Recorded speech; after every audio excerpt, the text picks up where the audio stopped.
Hello students, good morning. Myself doctor Shalini Pandey और आज की वीडियो में हम डिस्कस करेंगे food and its basic function. तो जो भोजन है वह क्या है और इसके क्या क्या बेसिक फंक्शंस या कार्य हमारे शरीर में होते हैं। तो आइए शुरू करते हैं। सबसे पहले बात करते हैं फूड या भोजन की कि भोजन क्या है। तो अगर हम देखें तो हर हमारा जो शरीर है, हमारा शरीर कोशिकाओं से मिलकर बना हुआ होता है और हमारी कोशिका या हमारे शरीर को कार्य करने के लिए ऊर्जा या अन्य पदार्थों की आवश्यकता होती है। तो ये सारे पदार्थ या ऊर्जा हमें भोजन से प्राप्त होती है। तो भोजन हमारे जीवन के लिए एक बहुत ही आवश्यक हमारी बेसिक नीड होती है और यह केवल हमारे भूख को या हमारे हंगर को शांत करने का काम नहीं करती, बल्कि जो भोजन होता है उससे हमारे शरीर को ऊर्जा, पोषक तत्व मिलते हैं, जिससे हमारा शरीर सामान्य वृद्धि और विकास करता है और इसे रोगों से सुरक्षा प्रदान होती है। तो यदि हम देखें, अगर हम भोजन को संतुलित मात्रा में करें और उचित मात्रा में रेगुलर इंटरवल्स पे करें तो इससे हमारा अच्छा स्वास्थ्य होने की गारंटी हमें मिलती है। तो अगर हम परिभाषा के तौर पर देखें तो भोजन हम उन पदार्थों को कहते हैं जिन्हें हम खाते या पीते हैं और जिससे हमारे शरीर को ऊर्जा मिलती है, उसका वृद्धि होती है और हमारे शरीर को जीने के लिए जीवन शक्ति मिलती है और हमारी रोग प्रतिरोधक क्षमता विकसित होती है। तो भोजन के अंतर्गत वे सभी खाद्य पदार्थ, चाहे वो तरल हों, चाहे वो ठोस हों, वह सभी आते हैं जिन्हें हमारा शरीर पाचन कर सकता है और जिससे हमें पोषण प्राप्त होता है। तो इन सभी पदार्थों को हम भोजन कहते हैं। उदाहरण के तौर पर सेब है, दूध है, पनीर है, दालें हैं, अनाज है, तो ये सभी हमारे भोजन का हिस्सा होते हैं। तो अब हम देखते हैं भोजन के कार्यों के बारे में। तो अगर हम भोजन के कार्यों के बारे में देखें तो भोजन मुख्य तौर से 3 तरह के कार्य हमारे मानव जीवन में करता है। पहला है शारीरिक कार्य। शारीरिक कार्य की जब हम बात करते हैं तो यह हमारे शरीर संबंधित कार्य हैं। जैसे कि हमारे शरीर की कोशिकाओं को ऊर्जा की आवश्यकता होती है कार्य करने के लिए। हमारे शरीर को जो नॉर्मल फंक्शनिंग है उसे करने के लिए विभिन्न पोषक तत्वों की आवश्यकता होती है। तो ये सभी पोषक तत्व हमें भोजन से ही प्राप्त होते हैं और यह शारीरिक कार्य के अंतर्गत आते हैं। उसके बाद आते हैं सामाजिक कार्य। सामाजिक कार्य जैसे कि कोई फंक्शन है, कोई तीज है, कोई त्योहार है या हम कुछ सेलिब्रेट करना चाह रहे हैं, हम कुछ मनाना चाह रहे हैं, जैसे विवाह है, किसी का जन्मदिन है, तो ये सभी कार्यों में भी भोजन एक इम्पॉर्टेंट रोल प्ले करता है।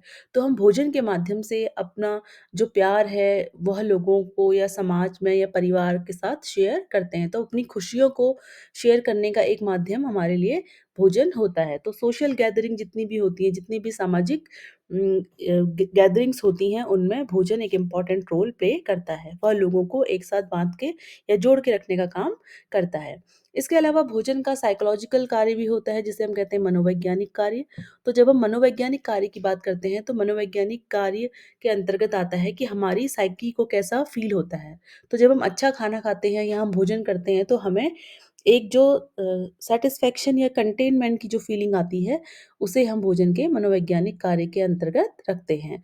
तो भोजन को ग्रहण करने के बाद एक अच्छी फीलिंग का आना या सैटिस्फैक्शन का फ़ील करना, मनोवैज्ञानिक फंक्शन भोजन का कहा जाता है।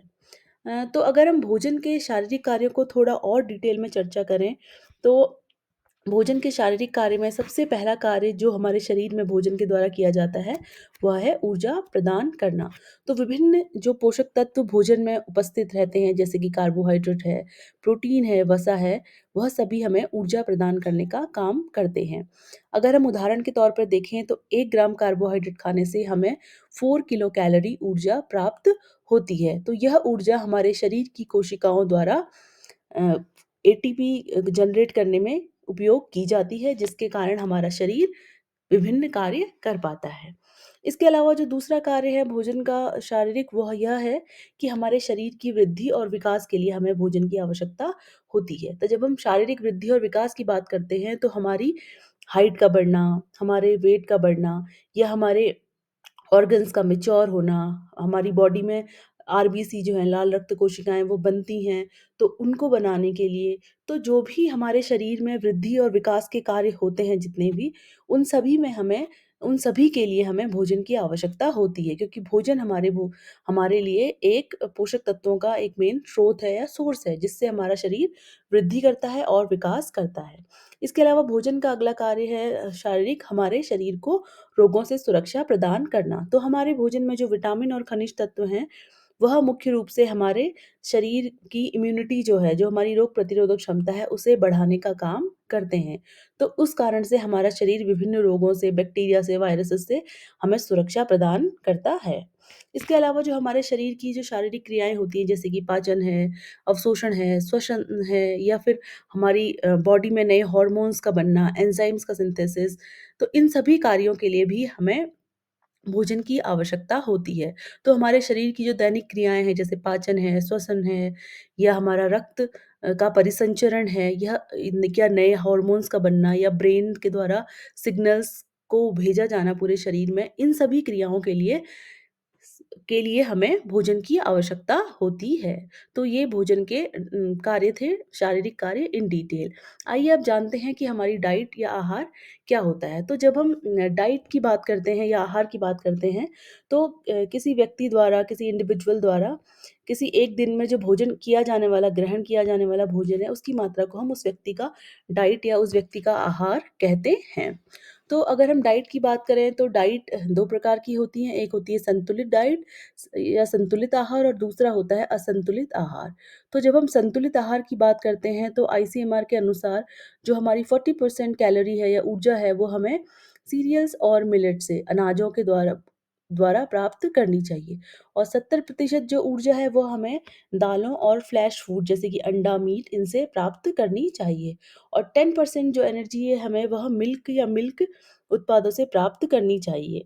तो जो आईसीएमआर है या नेशनल इंस्टीट्यूट ऑफ न्यूट्रिशन है, उन्होंने एक 2021 में एक गाइडलाइन जारी की, जिसमें उन्होंने बताया my plate for the day कैसी होनी चाहिए।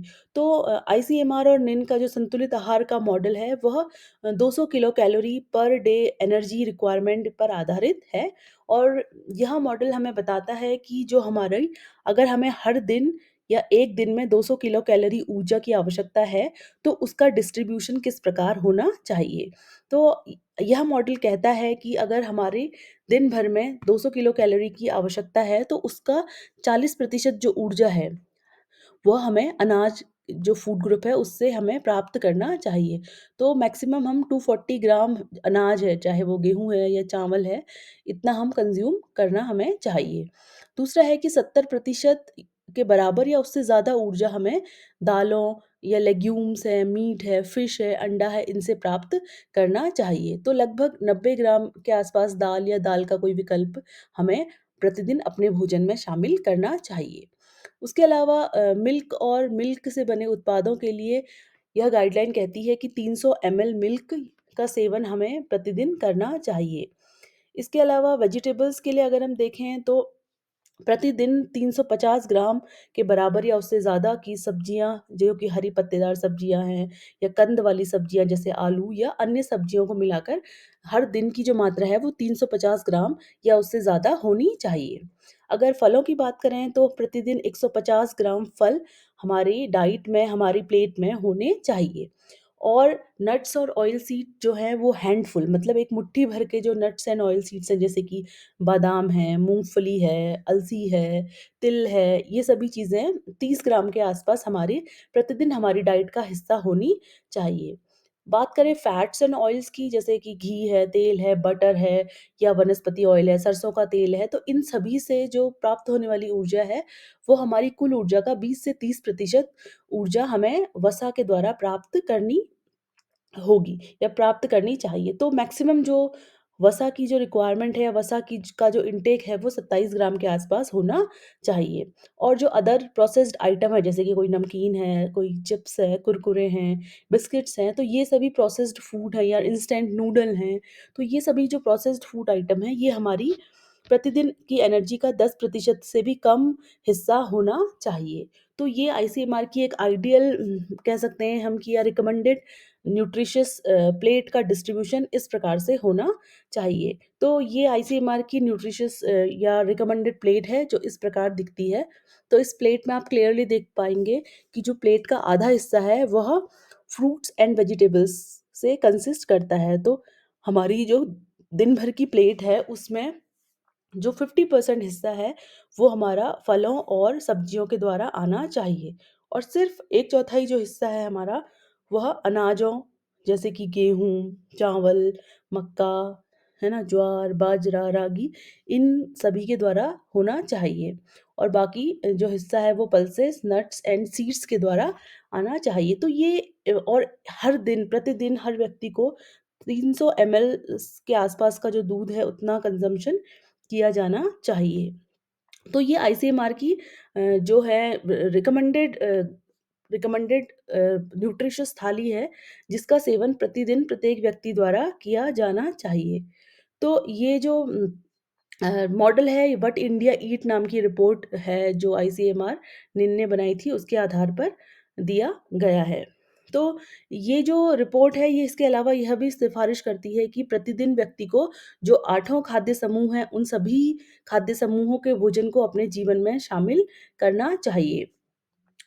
लेकिन भारतीयों की जो डाइट है उसमें अनाज का हिस्सा बहुत अधिक होता है, और जो सुरक्षात्मक फूड हैं जैसे कि दालें हैं, दूध है, फल और सब्जियां हैं या ड्राई फ्रूट्स हैं, उनकी मात्रा हमारे भोजन में बहुत कम होती है। तो इस कारण से माई प्लेट का जो कंसेप्ट है, my plate for the day के द्वारा जो आईसीएमआर निन है वह यह कहना चाह रहे हैं कि हमें अपने भोजन में विविधता लानी चाहिए और संतुलन को स्थापित करना चाहिए, ताकि हम एक अच्छी हेल्थ और सेहत को अचीव कर सकें। आई होप आपके वीडियो में हमें आपको जो आहार है या फूड है या भोजन है उसके बारे में समझ आया होगा। फिर मिलते हैं नेक्स्ट वीडियो में नए टॉपिक के साथ। तब तक के लिए बाय बाय, थैंक यू।